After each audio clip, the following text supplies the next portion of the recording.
In this video, we're going to be talking about why it's important to set quarter goals and how to make sure that you stay on track to achieve them. What's up, friends? Paul here, and welcome to The Beautiful Mess, where we talk about tools and tactics to improve your life. I'm your host, Paul Dittis, a YouTuber and creative director, and today I'm excited to talk to you about quarter goals, why you should set them, why they're important. For many of you, this is Q2, depending on when you're listening to this. This could be in the middle of a quarter, maybe not, but it's never a bad time to set quarter goals. So maybe you're partway through the quarter. This is a great time to consider either your next quarter or your current quarter so that you can stay on track to achieving your goals. So many people have the habit of setting year-long goals, which is great. You know, the New Year's resolutions comes around. They want to get to the gym. They want to achieve business goals. They want to start business, which is fantastic. However, oftentimes they get to January, February, March, if that, and they don't have much to show for, if anything. And my encouragement to you is to break things down, and so that you can realistically achieve those goals. And there are some reasons why we don't achieve those goals, and some of the pitfalls that you might encounter along the way is that you set too many goals. Maybe it's not realistic for you to achieve that many goals, and you might be better off minimizing and reducing the number so that you can focus on those ones that you can actually achieve in a reasonable amount of time. I've heard some recommendations somewhere in the ballpark to 8 to 10.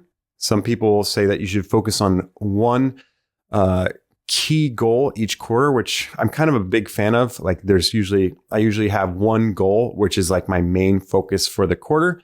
And so at any point, I can see where I am in that quarter. So too many goals is one issue. Another is not specific, or maybe they don't have enough information to make the goal meaningful. Like work out. Go work out more. What does that mean? You know, is it work out 3 times a week? Because oftentimes when you set a time and a place for that activity, you are much more likely to achieve that goal. And so we'll dive into that a little bit more as we go along. It's so not only being specific, but also being time focused. How long will it take you to accomplish this goal? Is it a week-long goal? Is it a month, year, 5 years down the road? How long will it take you to achieve this goal? It's important to have that in mind, because if you set in the back of your head that this is going to take a long time, maybe it does take a long time. Maybe it never happens. But if you say, I'm going to do this in quarter 3 of this year, you're much more likely to get that thing done because you have a deadline or a stopping point for you to aim towards. And then another thing that you might see is that you set too many goals in one area of your life, which is all good and well, but we're human and we're a multifaceted being, and there's many different aspects of our life.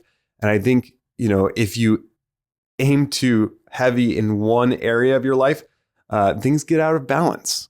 And there's other areas of your life that might suffer. For example, if you set way too many business goals, which is, you know, important, you know, you need to get food on the table and you want to make, you know, your career successful.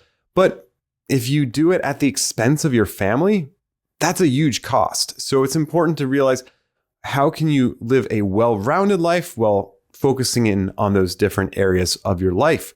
So I encourage you to think about the various aspects, the intellectual, physical, emotional, and spiritual elements of your life, and set goals in those different areas. That way you stay well-rounded.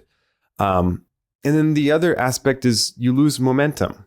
You stop tracking your results. You stop losing interest in getting the things done. So I'm going to propose to you some ideas which will help you stay focused. So be sure to stay around and make sure that you hit your goals. Before we jump into those suggestions, recommendation tips, I want to ask you to smash that subscribe button down below, hit the like button if you like it, and welcome you to the Messy fam. And the other thing is, I want to encourage you to hit, there's a book list, 12 books that I found very helpful. So if you're looking to improve your life, you can go to the description and get my list of 12 books that I found useful. It was exercise where I read like 40 books in a year. I don't think I'm going to hit that goal this year because that's not one of my key goals this year. But that was a goal that I had last year and I hit it. So you're talking to someone that has at least accomplished some of his goals. And so, yes, I encourage you to add some good reading. Perhaps that could be one of the goals that you add to your list. Okay. So there is a better way to not burn out on your goals, to not burn out on life. So what I recommend is that you set quarter goals so that you can check in every single quarter, see the progress that you made, and also know that you're going to check in at the end of a quarter. Set it in your calendar that you're going to have these check-ins. I also have weekly check-ins. That's another great way to measure your progress towards your quarterly goal. So you have your year goals. Now break those down into quarters. See, let's say you want to read 40 books. How many books does it take in a month or a week to hit that goal? Then you can track it every single week. How many books have I read? Do I need to read more? Am I on track?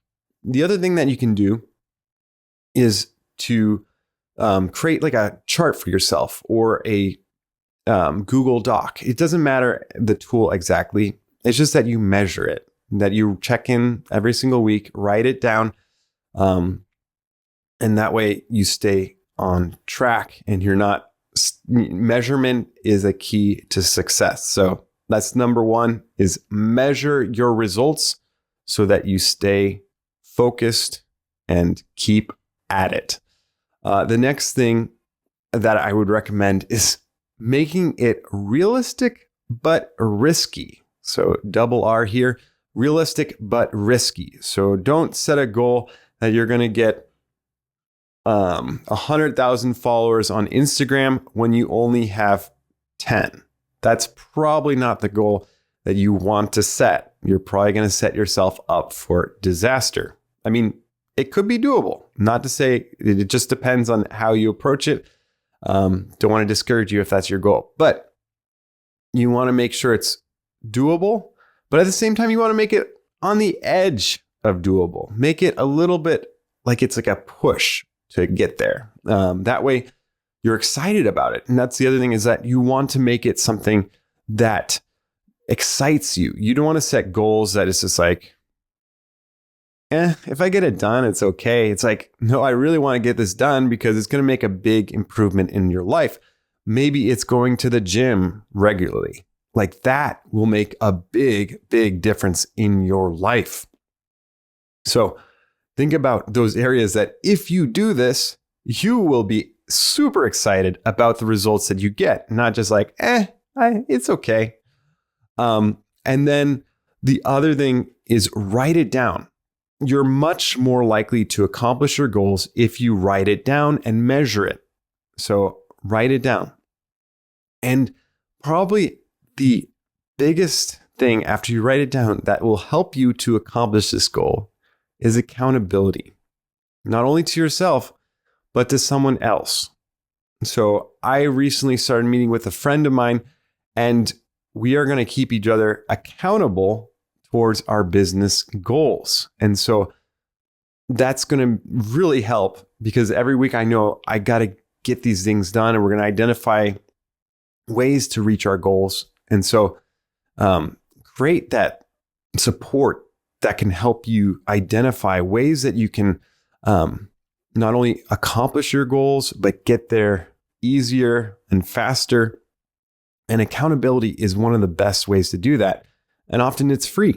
You can just ask a friend or a buddy that's also working towards a similar goal, because they probably don't mind having someone else helping them with it. Maybe you want to work out every single day, or 3 times a week. And if you have a friend that also wants to work out 3 times a week, you maybe carpool to the place where you work out, or you go running together, you're much more likely that you would wake up and, get the workout done than if you're just by yourself and, maybe you get there twice or 3 times and then you fall off the bandwagon.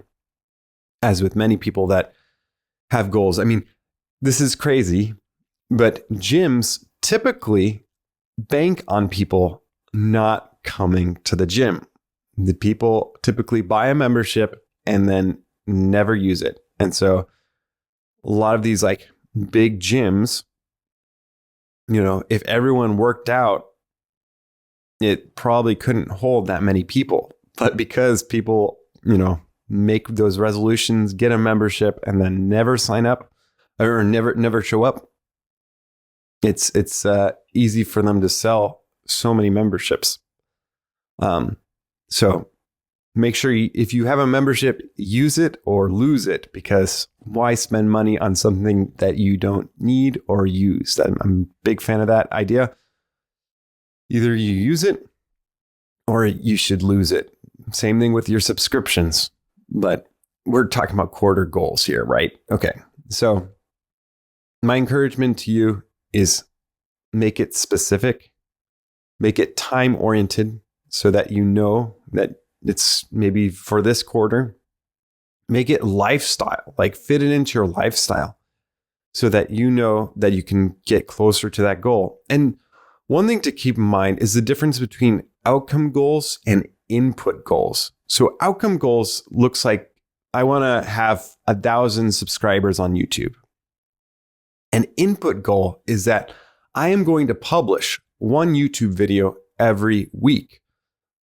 The interesting thing is the input goal, I think, actually will serve you better versus the outcome goal, because we cannot control, because that's the spectrum of control. Ali Abdaal, a big fan of his YouTube content, but he talks about the spectrum of control. There are some things that are within our control, and there are things that are outside of our control. So when you set out to achieve a outcome goal, let's say that 100,000 Instagram followers, you have no idea whether or not the algorithm is going to favor you.